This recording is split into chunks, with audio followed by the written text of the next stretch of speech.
is not included in UNESCO list World of Heritage, bukan dalam apa itu warisan dunia. Yang ketiga adalah there's a lot of relief and panels on Borobudur status on each level of floor. Jadi banyak panel dan juga relief dalam Candi Borobudur. Nah, coba kita teliti satu-satu. Kalau yang A ini kurang tepat karena dalam teks ini sudah tertulis kalau Borobudur itu lokasinya di Magelang, bukan di Palembang. Itu yang B.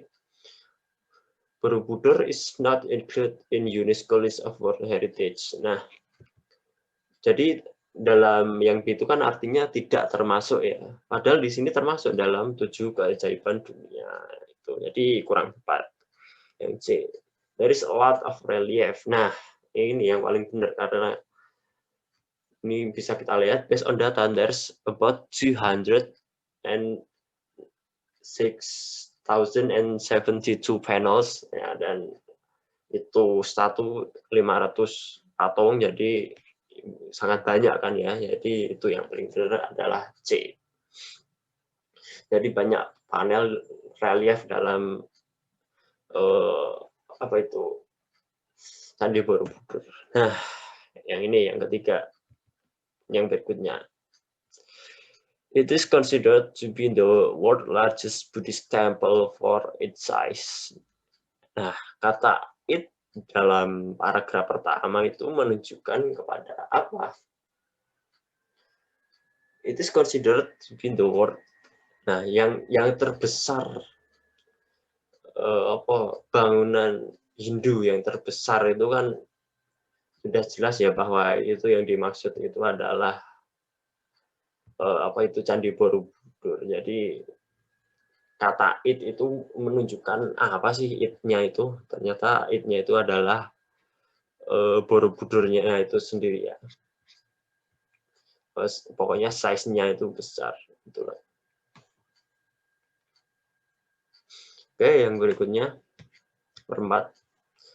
Not only it became well-known tourism destination to a lot of travelers. Nah, the closest meaning to well-known is. Nah, jadi dalam teks deskripsi biasanya juga muncul kata ini juga ya. Closest meaning atau kata yang paling mendekati artinya dengan kata well-known. Nah, biasanya ini ada beberapa hal yang mirip-mirip ya, seperti sinonim, closest meaning, similar meaning itu juga mirip-mirip. Bedanya itu cuma dikit-dikit. Nah, kalau di sini well-known itu well-known, banyak diketahui itu biasanya kata yang paling tepat untuk closest meaning-nya itu adalah good, bukan.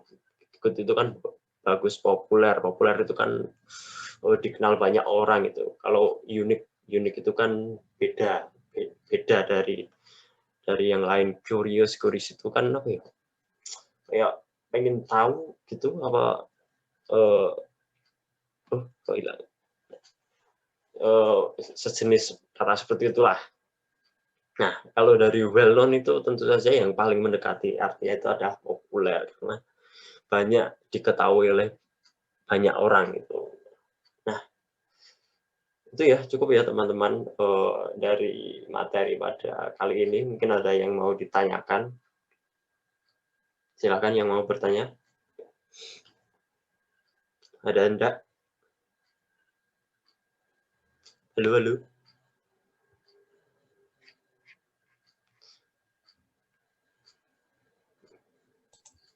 Ya, sudah Pak. jelas semua? Sudah jelas semua apa ada yang mau ditanyakan? Kalau slide 1 coba Pak, lihat Pak. Slide Ini, Pak. 1. Ini. Nah, itu. Apa Kalau itu? mau tanya kalau generic structure descriptive text itu apa ya, Pak? Description. Yang mana tuh, Mas? Ya, generic structure itu. Oh, Pak. generic structure. Ini toh. Generic structure itu mungkin kalau dalam tubuh manusia itu part-nya itu bagiannya itu apa saja, Mas. Kalau dalam tubuh manusia itu kan analoginya itu ada kepalanya, ada tangannya, ada kakinya, ada badannya, ada perut. Nah, kalau dalam apa teks deskripsi itu bagian-bagiannya yang paling penting itu ada dua, ada identification dan description. Nah, identification itu kita mau jelasnya apa toh? Nah, itu kita tuliskan dulu, menjelaskan HP atau menjelaskan speaker atau menjelaskan dompet kah, atau kita menjelaskan Monas, menjelaskan Borobudur, atau menjelaskan berbagai hal yang lain. Nah, itu maksudnya dalam identification. Kalau dan deskripsi itu lebih mendetailnya gitu loh, Mas. Contohnya kalau Borobudur tadi ada beberapa stupa, letaknya di sini. Terus kalau seperti HP ini ada layarnya, ada kameranya, terus ada pencetannya. Itu Mas Purwohadi. Ada yang kurang jelas? Sudah Pak, sudah jelas Pak. Nah, jadi generic structure itu Terima kasih. Oke, analoginya itu kalau dalam tubuh manusia itu juga ada kepalanya, ada tangannya, ada kaki, seperti itulah. Paham ya, Mas Purwo? Iya Pak, paham Pak. Oke, mungkin itu saja materi kali ini karena kita ada keterbatasan waktu dan lain hal. Terus ini saya mau memberi feedback kepada kalian. Mas Purwo, dari materi tadi apa yang Anda serap, Mas? Apa ilmu ya? Apa yang Anda tangkap, Mas? Secara general saja, nggak usah yang mendetail-detail. Iya.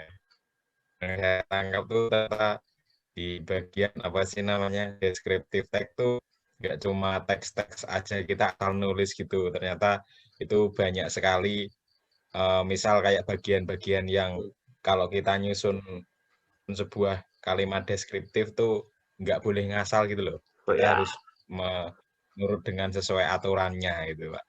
ya Tuh. seperti itu. Mungkin analoginya kita kalau mau ngerakit motor gitu kan, dipasang dulu rangkanya, terus dimasukkan mesinnya, terus dipasang bodi, dipasang rodanya itu, Mas. Jadi juga harus urut kayak gitu, Mas, analoginya. Iya Pak. Ya, ya itu ini sepertinya yang lain ada keterbatasan sinyal. Jadi ya kalau masih kurang jelas bisa saling berdiskusi satu sama lain, atau nanti tanya sama saya juga bisa. Terus ini untuk untuk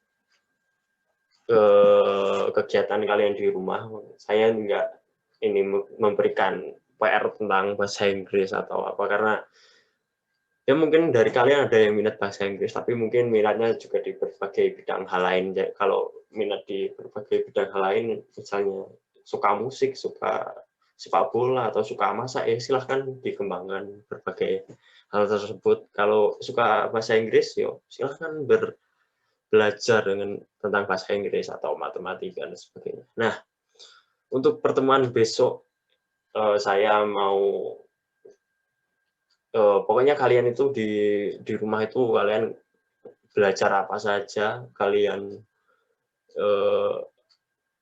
dapat ilmu apa dari kegiatan yang kalian lakukan, seperti membantu ibu ke pasar atau bantu jualan gitu. Ilmu apa yang kalian dapat minggu depan, saya ingin mendengarnya gitu pada awal pertemuan gitu ya. Paham ya teman-teman, Mas Purwo? Iya Pak, paham Pak. Ya, oke. Jadi gitu saja pertemuan pada kali ini. Terima kasih atas partisipasi kalian, apresiasi kalian. Saya ucapkan terima kasih dan wassalamualaikum warahmatullahi wabarakatuh. Waalaikumsalam warahmatullahi wabarakatuh. Waalaikumsalam warahmatullahi wabarakatuh. Oke, dadah. Waalaikumsalam. Oh ya, terima kasih ya Pak. Ya, sama-sama Mas Iqbal.